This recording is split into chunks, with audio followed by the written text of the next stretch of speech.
ibihe byiza nogeye gusuza kandi nkwifuriza amahoro y'Imana. Wiriwe neza ku bari mu gihugu cy'u Rwanda aho uherereye hose ndetse n'abari hirya no hino mu isi. Tubahaye ikaze mu kiganiro cyacu cyo kuri uyu munsi gikurikiyeho. Reka ngitangirire mu ngingo z'ingenzi. Mbanza nkubwire ko nitwa Ngenzi Edi Peter, guhaye ikaze kuri uyu muyoboro wacu. Reka tukibimburire mu ngingo z'ingenzi nk'uko nari maze kubikubwira. Mu Rwanda, ambasaderi w'u Rwanda mu karere k'ibiyaga bigari, uyu ni bwana Vincent Karega, yatabaje minisitiri wa Repubulika ya Demokarasi ya Kongo ushinzwe ubucuruzi bwo hanze, uyu ni bwana Julien Paluku Kahonya, umaze iminsi yagaragaza ko umutwe wa Fdrl w'iterabwoba ngo utakibaho. Turabyinjiramo ku buryo burambuye mu mwanya muri iki kiganiro. Reka kandi nkubwire ko minisitiri w'ububanyi n'amahanga n'ubutwererane w'u Rwanda, uyu ni bwana ambasaderi Olivier Nduhungirehe, yavuze ko perezida wa Leta Zunze Ubumwe za Amerika Donald J. Trump akwiye igihembo cy'abaharanira amahoro mu isi cyitiriwe Nobel. Iki kizwi nka Nobel Peace Prize mu rurimi rw'icyongereza, nyuma yo gufasha u Rwanda na Repubulika ya Demokarasi ya Kongo gusinya amasezerano ya amahoro ndetse n'ibindi biri kuvugwa mu Rwanda. Mu byo naguteguriye ndaza kubikugezaho mu kanya. Mubwire kandi ko mu gihugu cya Somalia, ubwo ndabanerekeje hanze y'igihugu cy'u Rwanda, niho ndi bukubwire ko kajugujugu y'igisirikare cya Uganda UPDF yarimo abantu 8 yakoreye impanuka ku kibuga cy'indege mpuzamahanga cyo mu gihugu cya Somalia. Turabyinjiramo ku buryo burambuye muri iki kiganiro. Ndaza kwerekeza hakurya cyane y'imbibi za Afrika, muri Leta Zunze Ubumwe za Amerika. Nta kindi kiri kwavugwa uretse ko Minisiteri y'Ingabo muri iki gihugu yahagaritse kohereza intwaro zimwe na zimwe mu gihugu cya Ukraine kubera ikibazo cy'igabanuka ry'intwaro zisigaye mu bubiko bw'iki igihugu. Turabigarukaho ndetse n'ibindi bitandukanye naguhitiyemo kukubwira muri iki kiganiro. Tugiye kukugezaho ibyiriwe bivugwa kuri uyu munsi w'itariki ya 2 z'ukwezi kwa Nyakanga umwaka w'ibihumbi 2025. Reka nitse gato nsome ku mazi hanyuma ngaruke tubyinjiramo ku buryo burambuye.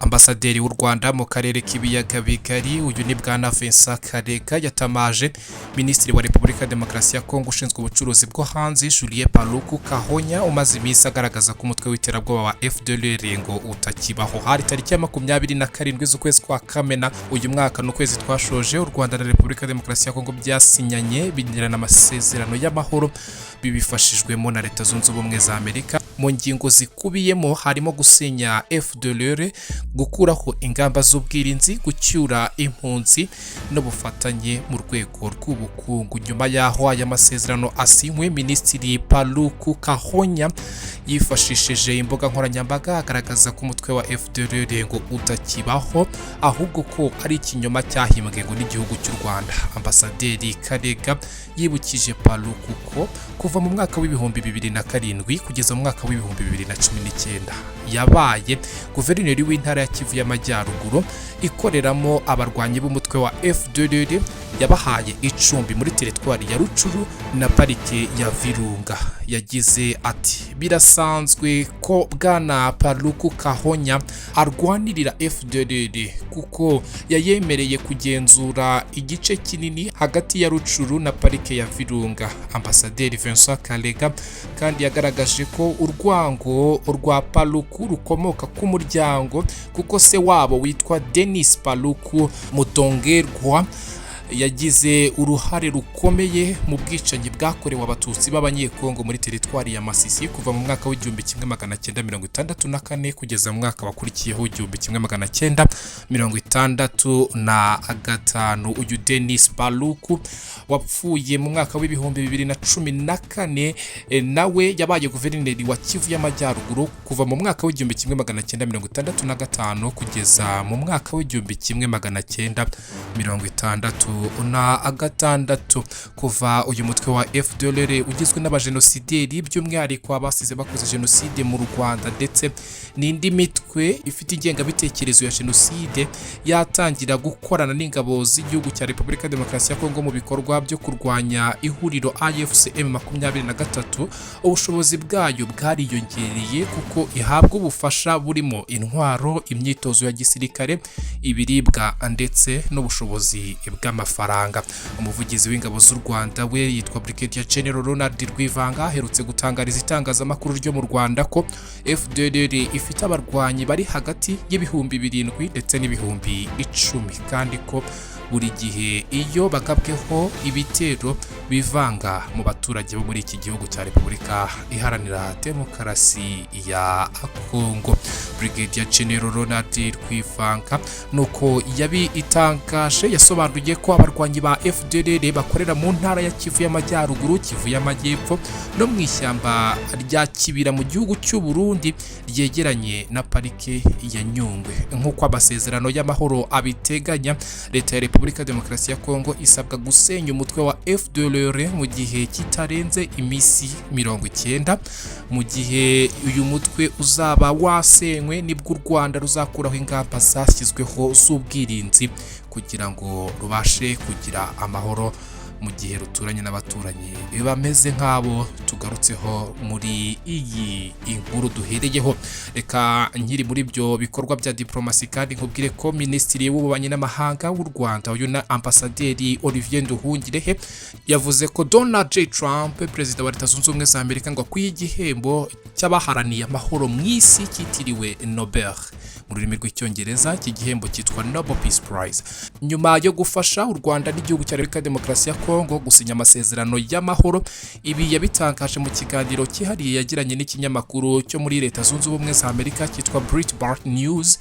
Ambasaderi Olivier Nduhungirehe yavuze ko umuntu ubashije gutuma ikibazo cy'umutekano muke cyo muri ubu burasirazuba bwa Repubulika Demokarasi ya Kongo kibonerwa umuti akwiye igihembo cya Nobel kuko akemuye ikibazo cyari kimaze imyaka irenga 30. Yagize ati amakimbirane yo mu burasirazuba bwa Repubulika Demokarasi ya Kongo niyo amaze imyaka myinshi ku mugabane, amaze imyaka 30. Hari umutwe wagize uruhare muri jenoside yakorewe abatutsi umaze icyo gihe cyose uhanganye n'igihugu cyacu. Rero umuntu wese harimo na Donald J. Trump ushobora gutuma ayo makimbirane arangira akwiye igihembo cyitiriwe Nobel cyangwa Nobel Peace Prize.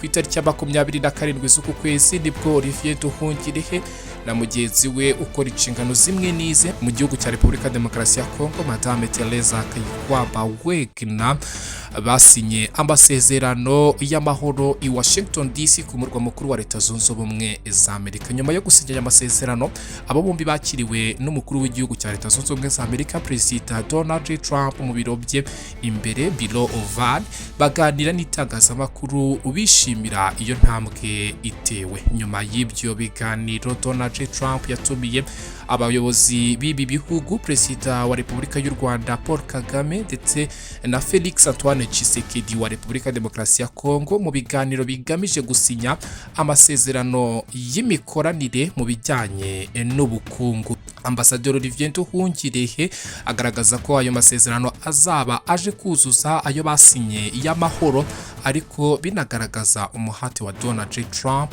wo kugarura amahoro mu karere k'ibiyaga bigari bya Afurika. Yagize ati itariki ntiremezwa, ariko duteganya ko muri ibyo biganiro aribwo amasezerano y'ubufatanye mu bukungu azasinywa. Ibizuzuza amasezerano y'amahoro twasinye, twizera ko azaba ari indi ntambwe duteye mu kugarura amahoro mu karere, ariko binerekana ubushake bwa Perezida wa Leta Zunze Ubumwe za Amerika Donald J. Trump mu kugarura amahoro mu karere k'ibiyaga bigari byo ku mugabane wa Afurika. Mu mwaka w'ibihumbi 2024 nibwo Donald J. Trump yashyizwe ku rutonde rw'abahatanira igihembo cya Nobel nyuma yo kugira uruhare rukomeye mu gutuma Israel, Leta Zunze Ubumwe z'Abarabu ndetse na Bahrain bisinyana amasezerano yiswe Abraham Accords Trump yaherukaga gushyirwa kuri uru rutonde mu mwaka w'ibihumbi 2019 ndetse no mu mwaka w'ibihumbi 2020. Reka mpindura ingingo kubiri kuvugwa mu Rwanda. Reka nkubwire kandi ko noneho Nyampinga Muyango Uwase Claudine yahakanye inkuru zimaze iminsi zivugwa ko yaba aryamana n'umuvangavanga muziki, agaragaza ko DJ Brian bakunze kumushinja ko ari ikinyoma cyambaye ubusa, asaba abantu guha agahenge papa w'umwana we Miguel. Yabigarutseho mu kiganiro yagiranye n'umuyoboro wa YouTube witwa Yago TV Show, aho yabajijwe uko ameze muri iyi minsi, aho bamwe bemeza ko ashobora kuba atamerewe neza mu rugo rwe n'umubano we n'umugabo we Kimenyi Yves. Uyu ni umukinnyi wo ku rwego rukomeye wakiniye amakipe akomeye mu gihugu cy'u Rwanda. Umubano wabo ukekwaho kuzamo agatotsi kugeza aho abo bombi batakibana nk'umugabo n'umugore basezeranye. Ati ndakomeye gahoro gahoro ariko ndaho ndakomeye. Ni imvugo y'abanyarwanda ubusanzwe. Iyo umuntu avuze atyo wumva icyo ashatse kuvuga. Biragoye muri iki gihe kugira ikintu wavuga icyo watangamo inama. Yakomeje agira ati biragoye, ntabwo ari ibintu byoroshye iyo ubona umuntu utazi, utarabona, ubonye bwa mbere afata kamera akagufataho ijambo akavuga ati uyu muntu ndamuzi, twarakuranye, abeshya ni byinshi. Yakomeje avuga ko umuntu wadutse ku mbuga nkoranyambaga avuga ko ari nyirasenge ntaho amuzi, ahubwo ari ibihuha biri gukwirakwizwa bidafite ishingiro. Ati ikintu navuga, abantu bankunda cyangwa se bankunze kuva kera nibihangane, ibi nabyo turabinyuramo kandi neza. Ikindi nibirinde imbuga nkoranyambaga, ntabwo ari umukino ukinwa na buri wese. Biracyagoranye, ntabwo nzi impamvu kuri izi mbuga muri iki gihe higanjeho amatiku. Nge ntabwo ndi umuntu munini cyane, n'abakuru kuri nge abato nabo tungana mba mbona byarabacanze. Biragoye nanjye nibyo mbamo byose kugira icyo abivugaho. Yavuze ko gusa hari igihe azagira icyo abivugaho bitewe n'aho ibihe bizaba bimugejeje. Agaragaza ko yizeye ko ibihe bikomeye ari kunyuramo hari igihe kimwe bizarangira. Ubwo umunyamakuru yamubazaga ku byavuzwe ko aryamana n'umukobwa mugenzi we uvangavanga imiziki uzwi nka DJ Brian, yavuze ko ari ibinyoma ndetse ari ibintu bitazigera bibaho mu buzima bwe. Ati nta kintu kinini navuga ku butinganyi bumvugwaho uretse ko ari ikinyoma. Ntabwo ndi intungane, nshobora kuba nakosa, ariko byibuza bubahe ko ndi umubyeyi. Ibyo bavuga cyangwa bumvise ntabwo ari byo, nta nubwo bizigera bibaho. Uko niko kuri kwanjye nka Muyango Uwase Claudine. Sindi buze kujya ku bandi n'ukuri kwabo bafite. Umuntu yizera ibyo ashaka bitewe nuko yarasanzwe akubona. Ibyo byose ni ukumparabika. Yabashijwe ku mubano we n'umutware we Kimenyi Yves muri iki gihe, araruca ararumira, agaragaza ko nta byinshi afite byo kuvugaho. Ati icyo navuga ku mubano wanjye na Kimenyi, aho nta kintu nabivugaho, biracyari ibanga. Gusa ni umuntu nubaha kandi nkunda.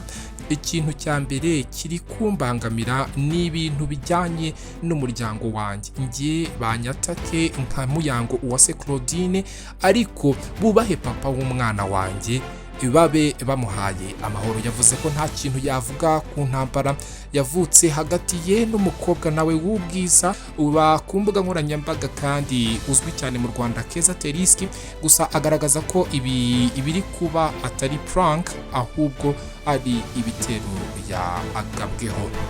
Nguwo Nyampinga Muyango Claudine Uwase wakunzwe cyane n'abatari bakeya, yegukanye ikamba ry'umwaka wa 2019 n'ikamba ry'umukobwa mwiza uberwa n'amafoto mu marushanwa ya Nyampinga w'u Rwanda. Gayo nguko, reka nitse gatoya mbere yuko nerekeza hanze y'u Rwanda, hanyuma ngaruke twerekeza mu gihugu cya Somalia ndetse n'ahandi mu isi. Turabihera ku mugabane wa Afrika. Reka ngaruke mu kanya.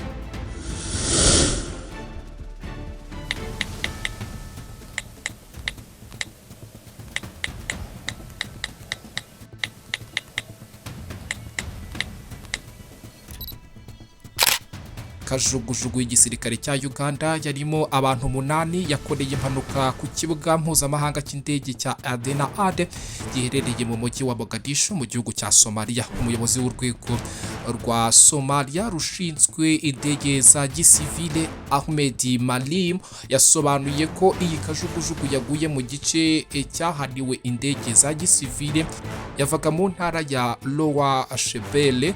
Iyi ntara ikoreramo abasirikare ba Uganda bari mu butumwa bw'umuryango wa Afurika yunze ubumwe bwo kurwanya umutwe w'iterabwoba wa Al-Shabaab muri iki gihugu cya Somalia.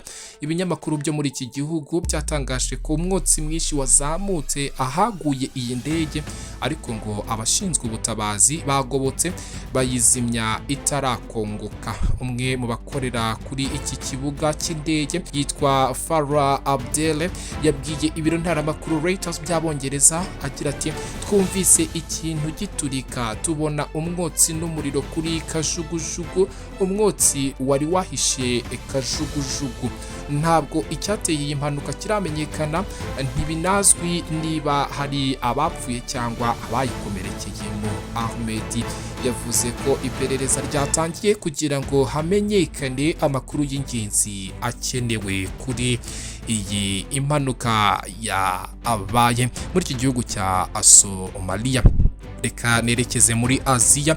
Urukiko rwa Thailand rushinzwe kurengera itegeko nshinga ku muso ku itariki ya mbere z'uku kwezi kwa Nyakanga hari ku munsi w'ejo rwegushe minisitiri w'intebe Paetongtarn Shinawatra nyuma yaho yumvikanye aca bugufi imbere ya perezida wa Sena ya Cambodia Hun Sen.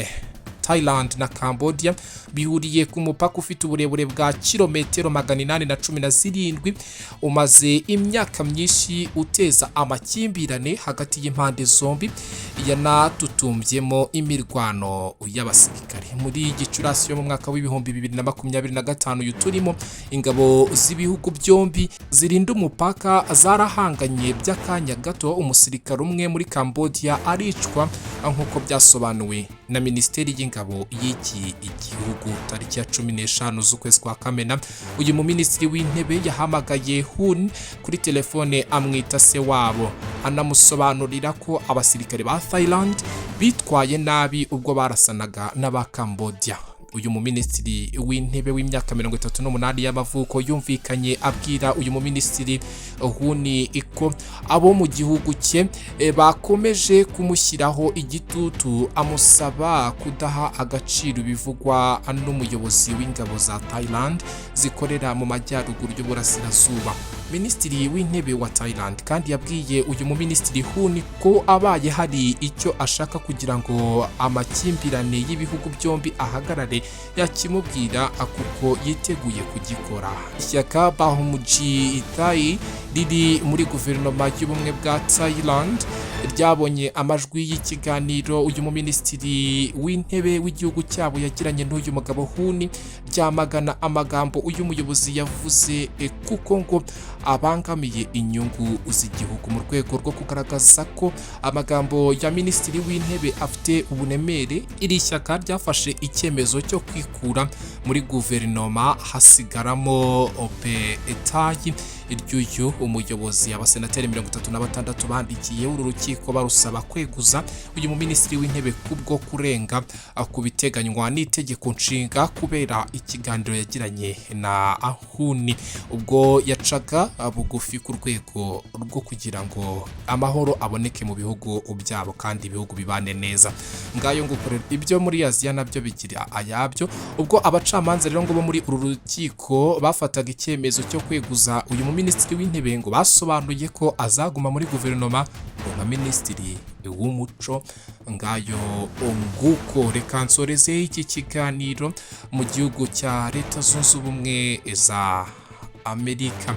Minisiteri y'Ingabo muri iki gihugu izwi nka Pentagon muri Leta Zunze Ubumwe za Amerika yahagaritse kohereza intwaro zimwe na zimwe mu gihugu cya Ukraine kubera ikibazo kigabanuka ry'intwaro zisigaye mu bubiko. Ibitangazamakuru Politico na NBC News byatangaje ko ari icyemezo cyafashwe nyuma y'isesengura ryakozwe ku bubiko bw'intwaro bwa Leta Zunze Ubumwe za Amerika ku itegeko rya Minisitiri w'Ingabo Peter Hegseth bitewe n'impungenge zikomeje kwiyongera ku mikoreshereze y'intwaro. Izi ntwaro zahagaritswe zirimo misile zo mu bwoko bwa Patriot, Stinger AIM hamwe n'ibihumbi by'amasasu ya Hellfire.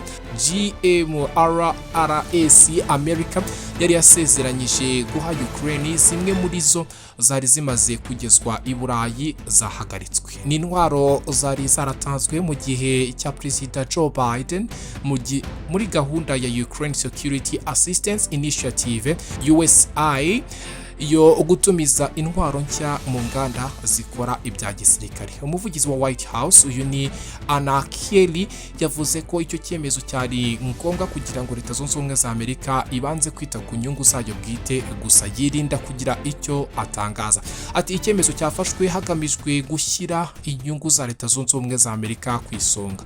Nyuma y'isesengura rya Minisiteri y'Ingabo ku bufasha n'ubutwererane mu bya gisirikare Leta Zunze Ubumwe za Amerika itanga ku bihugu bitandukanye mu isi, imbaraga z'ingabo za Leta Zunze Ubumwe za Amerika ntizishidikanywaho.